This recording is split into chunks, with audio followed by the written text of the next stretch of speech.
So this morning we've gotten woken up at 5 a.m. Sun's not even up, but that's our howler monkey in the backyard waking us up.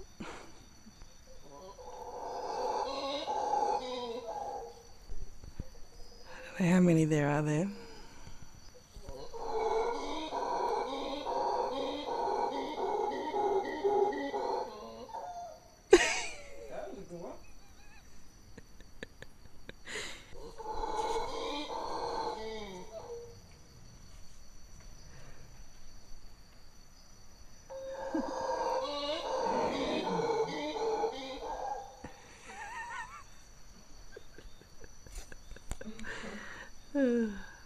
Hopefully he's only having a short visit. That's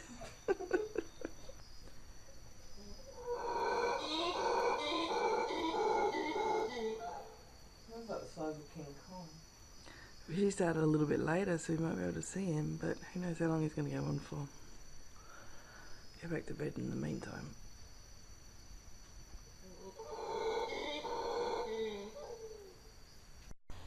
Now that it's actually daylight, the howler monkeys are gone, but we think they were just in the trees there. So I haven't heard them probably for the last 40 minutes or so. But it's 6 a.m. now, and I was woken up an hour ago.